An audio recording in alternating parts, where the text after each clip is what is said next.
Algeria से हमारे पास एक आए थे साहब, जवान हैं, बहुत होशियार और इंजीनियर थे।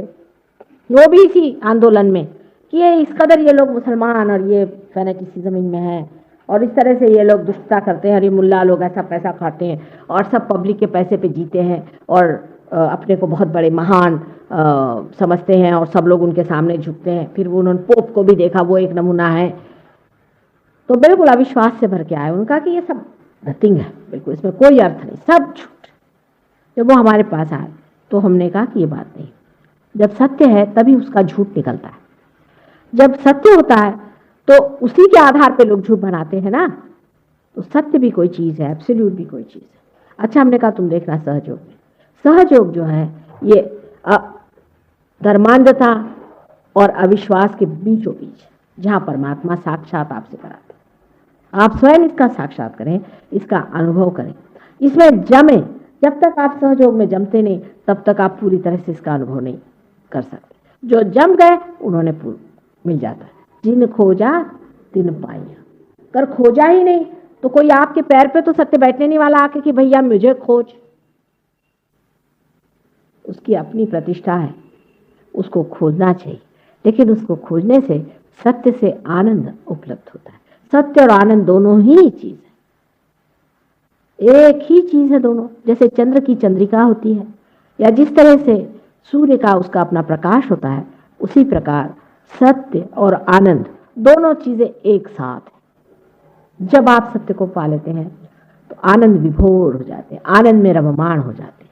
लेकिन ये सिर्फ लेक्चरबाजी नहीं है कि आपको मैं लेक्चर देती रहूं सुबह से शाम तक। लेक्चर से तो मेरा गला थक गया। अब पाने की बात है कि कुछ पाओ, आत्मा को पाओ। बहुत से लोग ऐसे भी मैंने बहादुर देखे, हमें तो कुछ हुआ नहीं माता जी, माने बड़े अच्छे हो गए। होना चाहिए, नहीं हुआ माने कुछ गड़बड़ है आपके अंदर, कोई ना कोई तकलीफ है, आप बीमार है, आपका मेंटली आप ठीक नहीं, आप कोई गलत गुरु के सामने अपना मत्था टिका है। अगर आपने अपना मत्था ही, जो कि परमात्मा ने इतनी शान से बनाया है, इसको गलत आदमी सामने टेक दिया है तो खत्म हो गया मामला। आपको हमें भी अंधता से नहीं विश्वास करना चाहिए, गलत बात। हम चाहते हैं कि आप पाओ और उसके बाद अगर आपने अविश्वास किया तो आपसे बड़ा मूर्ख कोई नहीं, और उसके बाद भी आप अगर जमे नहीं तो आपके लिए क्या कहा जाए। जब आप पा लेते हैं तब इसमें जमिए, और जमने के बाद आप देखिए कि आपकी पूर्ण शक्तियां जो भी हैं इस तरह से हाथ से बहती हैं और आप फिर दूसरों को भी इस आनंद को दे सकते हैं, दूसरों को भी ये सुख दे सकते हैं। और ये किस तरह से घटित होता है, कैसे बन पड़ता है, ये आप धीरे धीरे जैसे जैसे इसमें गुजरते जाते हैं आप खुद इसको समझते हैं। अब इनमें से बहुत से लोग हैं 6 महीने पहले हमारे पास में, सिर्फ 6 महीने पहले हमारे पास में। अभी डॉक्टर बरजोर जी साहब हैं, ये हमारे पास 6 महीने पहले आए, और ये बहुत बड़े डॉक्टर हैं लंदन के, इसके अलावा जर्मनी में भी प्रैक्टिस करते हैं। जब से इन्होंने पाया है इसके पीछे पड़ गए, तब से इन्होंने कैंसर ठीक किए हैं, दुनिया भर की बीमारियां ठीक की, और अब कहते हैं कि इसको पाने के बाद बाकी सब कुछ इरेलेवेंट लगता है हमको। क्योंकि जब आप बिल्कुल सूत्र पे ही काम करने लग गए, जब सूत्र को आपने पकड़ लिया तो फिर बाकी चीजें हिलाना कोई मुश्किल है। इसी प्रकार आप सब इसके अधिकारी हैं, इसीलिए से सहज कहते हैं। सह माने आपके साथ, ज माने पैदा हुआ। ये आप भी इसके अधिकारी, हर एक आदमी इसका अधिकारी है और इसको पा लेना चाहिए। जैसे एक दीप दूसरे दीप को जला सकता है, उसी प्रकार एक रियलाइज सोल दूसरे को रियलाइजेशन दे सकता है, पर रियलाइज सोल होना चाहिए। अगर एक दीप जला हुआ नहीं तो दूसरे दीप को क्या करेगा? जब दूसरा दीप जल जाता है तो वो तीसरे को जला सकता है। इसी प्रकार ये घटना घटित होती है और आदमी के अंदर में लाइट आ जाती है। अब लाइट आने का मतलब ये नहीं कि आप लाइट देखते हैं, ये भी एक दूसरी अजीब सी चीज है कि लोग लाइट देखना चाहते हैं। देखना जब होता है तब वहां आप नहीं होते। जैसे कि समझ लीजिए आप जब बाहर हैं तो आप इस बिल्डिंग को देख सकते हैं, लेकिन जब आप अंदर आ गए तो क्या देखिएगा? कुछ भी नहीं। तब तो सिर्फ आप होते मात्र हैं, आप देखते नहीं हैं कुछ। जहां जहां देखना होता है तो सोचना कि आप अभी बाहर हैं। लाइट जो लोगों को दिखाई देती है, ये शॉर्ट सर्किट हो जाता है ना, वैसी लाइट है, स्पार्क होता है। इसलिए जिस चीज को लाइट दिखाई हो वो मुझे बताएं, आज्ञा चक्र टूटा है उस आदमी, उसको ठीक करना पड़ेगा। ये सारे चक्र भी कुंडलिनी अपने आप से ठीक करती चलती है। वो आपकी माँ है, आप हर एक की अलग अलग माँ है, वो आपकी जिसको सुरति कहते हैं वही यह सुरति है। और ये अपने आप से चढ़ती है और अपने आप आपको ठीक करके वहां पहुंचा देती है। आप में अगर कोई दोष भी है वो भी हम समझ सकते हैं, वो भी वो बता देती कि इनका दोष ठीक कर दो। कोई गलती हो गई वो भी ठीक हो सकता है, लेकिन अपने को रिसेप्टिव मूड में रखना चाहिए कि हम इसे ले लें, प्राप्त कर लें और हो जाए। अब कल भी एक बात जो उठी थी वो आज भी दिमाग में किसी के उठ रही है कि कुंडलिनी अवेकनिंग तो लोग कहते हैं बड़ी मुश्किल चीज़ है, बड़ी कठिन चीज़ है, ये कैसे होती है, इसमें कोई नाचते हैं, कोई बंदर जैसे नाचते हैं, कोई कुछ करते हैं, कुछ भी नहीं होता। हमने हजारों की कुंडलिनी जागृत की और पार किया हुआ है, ऐसे कभी भी नहीं होता है। जो परमात्मा ने आपके उद्धार के लिए चीज़ रखी हुई, आपके पुनर्जन्म के लिए आपकी माँ है, वो आपको कोई भी दुख नहीं देती, उल्टे आपको वो अत्यंत सुखदायी है। कैंसर जैसी बीमारी कुंडलिनी के अवेकनिंग से ठीक होती है, सारी बीमारी आपकी ठीक हो सकती है। इस तरह की बड़ी भारी प्रेमदायिनी, आशीर्वाददायिनी, इस तरह की बड़ी भारी शक्ति आपके अंदर में है। तो इस तरह की गलत धारणाएं कर लेना कि हम बंदर हो जाएंगे या मेंढक हो जाएंगे, आपको अति मानव जो बनाने वाली चीज़ है वो आपको क्या मेंढक बनाएंगे, इस चीज़ को आप समझ लें। अब ये कठिन होता है, वो उसके लिए कठिन है जो बेवकूफ़ है, जिसको मालूम नहीं। जो इसका अधिकारी नहीं उसके लिए कठिन है, जो इसका अधिकारी और जो इसके सारे ही काम काज जानता है उसके लिए बाएं हाथ रखे। हो सकता है कि हम इसके अधिकारी हैं और हम इसके सारे ही काम जानते हैं, इसीलिए आसानी से उठती है। बहरहाल आप अपनी आंख से देख सकते हैं इसका उठना, आप इसकी जागृति देख सकते हैं, इसका चढ़ना भी देख सकते हैं, और उसकी हम लोगों ने फिल्म भी बनाई है। पर जो लोग बहुत शंकाखोर होते हैं उनके लिए सहयोग जरा मुश्किल से पनपता है। इस चीज़ को पाना चाहिए और इसको लेना चाहिए। आजकल जो ज़माना आ गया है, जिस ज़माने में हम रह रहे हैं कल युग में, असल में हम ये कहेंगे कि आध्यात्मिक दृष्टि से हम लोग बहुत ही ज़्यादा कमज़ोर हैं, इनसेंसिटिव, संवेदना हमारे अंदर नहीं। हम अध्यात्म की चीज़ को अगर समझते होते और अगर समझते कि आत्मा की पहचान क्या है, तो हम कभी भी गलत गुरुओं के पीछे नहीं भागते। लेकिन हमारे अंदर सच को पहचानने की शक्ति बहुत कम हो गई, क्षीण हो गई। हम नहीं पहचान सकते कि सच्चाई कहाँ है। उसकी वजह यह है कि हम इतने कृत्रिम हो गए, इतने आर्टिफिशियल हो गए। आप आर्टिफिशियल हो जाइएगा तो आपकी सत्य को पहचानने की शक्ति कम हो जाएगी। पर जैसे गांव में अभी मैं देखती कि गांव में लोग एकदम पहचान लेते, वो पहले पहचान लेते कि कौन असल है कौन नकल है। गांव के लोगों में नब्ज होती है इस चीज़ को पहचानने की, वो समझते हैं कि ये आदमी नकली है और ये आदमी असली है। पर शहर के लोग तो आप जानते हैं कृत्रिम हो जाते हैं, आर्टिफिशियली रहते हैं, इसलिए शहर के लोगों को पहचान नहीं होती, और इसीलिए वे जितने चोर भागते लोग हैं ये सब आपके शहर के पीछे लगे। ये सारे शहरों में आते हैं, गांव में कोई नहीं काम करता, क्योंकि आपके जेब में पैसे होते हैं, आपके जेब से इनको मतलब होता है। वो काहे को गांव में चले, सहयोग हमारा गांव में चलता है। असल में शहर में तो हम यूं ही आते हैं, लेकिन असल में हमारा काम जो है गांव में होता है।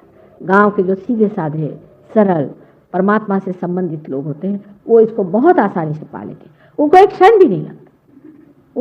भी नहीं लगता।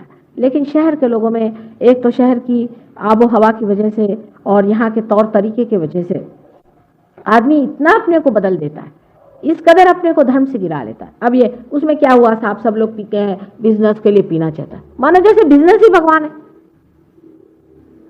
उसको तो पीना ही चाहिए, फिर उसके अगर बिजनेस कैसे चले। तो या तो फिर ये कहो कि तुम परमात्मा में या धर्म में बिल्कुल विश्वास नहीं करते, और अगर जरा भी विश्वास करते हो तो जो अधर्म है उसको नहीं करना चाहिए। कोई जरूरत नहीं किसी को पीने की। ये भी एक गलत फहमी है कि बिजनेस के लिए करना पड़ता है, इसके लिए। जो आदमी अपने को धोखा देना चाहता है उसी को कोई नहीं बचा सकता। हमारे पति भी आप जानते हैं कि सरकारी नौकरी में रहे, उन्होंने बहुत बड़ी शिपिंग कंपनी चलाई, उसके बाद आज भी बहुत बड़ी जगह पे पहुंचे हुए हैं। हमेशा उनका कभी, मैंने उनसे एक ही बात कही थी कि शराब मेरे बस की नहीं, और जिंदगी भर उन्होंने कभी छुई नहीं, एक बूंद ने भी, और भगवान की कृपा से बहुत सक्सेसफुल रहा। सब उनको मानते हैं, सब उनकी इज्जत करते हैं। आज तक किसी शराबी आदमी का कहीं पुतला बनाया कि महा शराबी थे, मुझे एक भी बताया, एक भी देश। इंग्लैंड में लोग इतनी शराब पीते हैं, मैंने किसी को देखा नहीं कि ये बड़ा शराबी खड़ा हुआ है, इसकी पूजा हो रही कि शराब पीता था। किसी शराबी की आज तक संसार में कहीं भी मान्यता हुई है?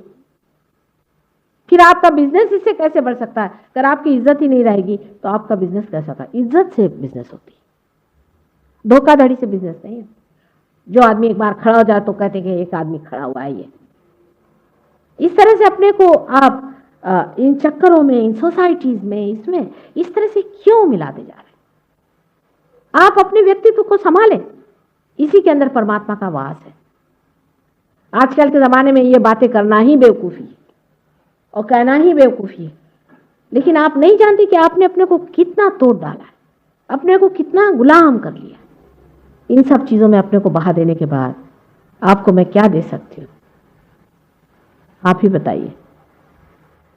अब कम से कम सबको ये व्रत लेना चाहिए कि हम खुद जो हैं, हमारी इज्जत है।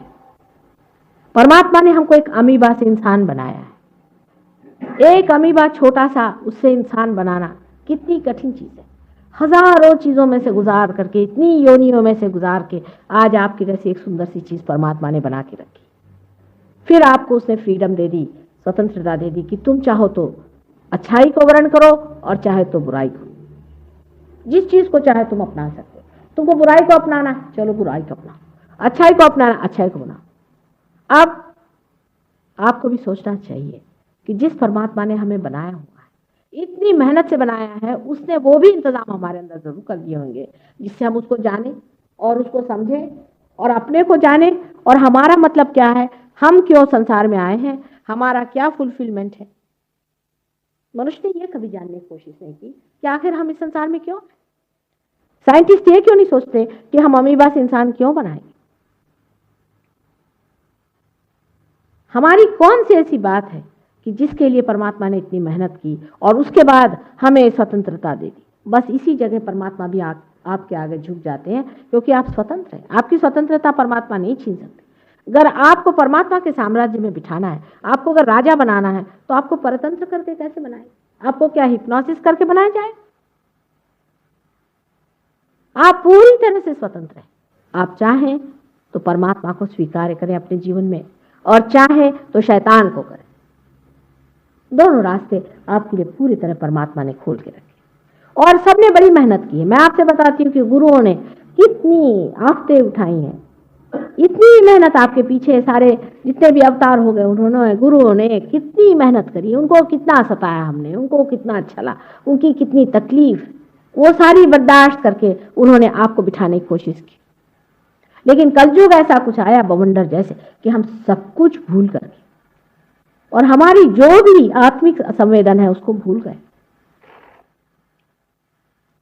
हम पहचान ही नहीं पाते किसी इंसान की शक्ल देख करके कि ये असली है कि नकली है। आश्चर्य हो, शक्ल से जाहिर हो जाता है। अगर कोई आदमी वाकई में परमात्मा का आदमी है, उसकी शक्ल से जाहिर होता है। हम ये पहचानना ही भूल गए। ये हमारे अंदर की जो सेंसिटिविटी है, जो हमारे अंदर की संवेदनशीलता है, वो पूरी तरह से खत्म हो गई। जब रामचंद्र जी संसार में आए थे, सब लोग जानते थे कि एक अवतार है। कृष्ण जब आए थे, सब लोग जानते थे कि एक अवतार है। लेकिन आज ये जमाना आ गया कि कोई किसी को पहचानता नहीं। ईसा मसीह के समय भी ऐसा ही हुआ, लेकिन उस समय कुछ लोगों ने तो उनको पहचाना, पर आज तो ये समय आ गया है कि सब भूतों को और राक्षसों को लोग अवतार मानते हैं। इस चक्कर से अपने को हटा लेना चाहिए और एक ही चीज मांगना चाहिए कि प्रभु तुम हमारे अंदर जागो, इससे हम अपने को पहचान लें। आत्मा को पहचाने बगैर हम परमात्मा को नहीं जान सकते, नहीं जान सकते, नहीं जान सकते। बाकी सब बेकार है, ये सब सर्कस है, ये सब इसको कहते हैं बाहरी तमाशे हैं। इस बाहरी तमाशे से अपने को संतुष्ट रखने से कोई फायदा नहीं। आप अपने ही को धोखा दे रहे हैं। परमात्मा को कौन धोखा देगा?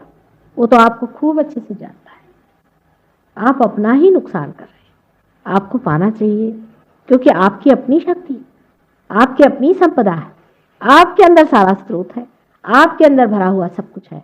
उसे आपको लेना चाहिए और फिर इसमें जमना चाहिए। सहयोग में जब मैं आती हूँ, लोग बहुत आते हैं, मैं जानती हूँ, लेकिन यहाँ सबका ये कहना है कि माँ आगे लोग नहीं जाते। अब यहाँ पे ऐसे लोग हमने देखे कि जिनको हमें कभी उम्मीद नहीं थी, वो कहाँ से कहाँ पहुँच गए, और जो कि बहुत हम सोचते थे वो वहीं से वहीं जमे बैठे, फिर लेके आ गए वही सरदर्द, वही आफतें, वही परेशानियां, वही ये हो रहा है, वही वो हो रहा है। अभी भी उनका लेवल इतना ही ऊंचा उठा है। सहयोग में जब तक आप लोगों को देंगे नहीं, तब तक आपकी प्रगति नहीं होगी। देना पड़ेगा। जैसे जैसे आप देते रहेंगे, वैसे वैसे आप आगे बढ़ेंगे। कोई अगर आप हम लोग बड़ी भारी बोट तैयार करते हैं, शिप तैयार करते हैं, अगर उसको हम पानी में नहीं छोड़ें तो उसका क्या अर्थ निकलता?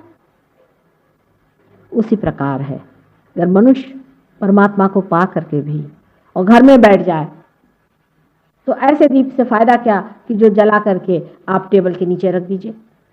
दीप इसलिए जला जाता है कि दूसरों को प्रकाश मिले, उससे आप अपने अंदर अपने को भी देख सकते हैं और दूसरों को भी देख सकते हैं। आप अपने भी चक्र देख सकते हैं और दूसरों की भी देख सकते हैं। आप अपने भी आनंद को देख सकते हैं और दूसरों की व्यथा को भी देख सकते हैं। और आप ये समझ सकते हैं कि दूसरों को किस तरह से ये देना चाहिए, किस जगह ये चीज रुक रही है, किस तरह से इसको हमें बनाना चाहिए। आज के लिए इतना काफी है। हम लोग अब जरा ध्यान करें, देखें कितने लोग पार होते हैं। आप लोग आराम से बैठिए। जो लोग नीचे नहीं बैठ सकते उनके लिए कुर्सियां मंगवा लीजिए और बैठिए, क्योंकि जो लोग नहीं बैठ सकते उनको जबरदस्ती नीचे नहीं बैठना चाहिए। सदा जी आप कुर्सी पर बैठिए, एक ब्रिंग द चेयर। जो ऊंचे लोग होते हैं उनको नहीं बैठा जाता, आप बैठ लेते हैं आराम से।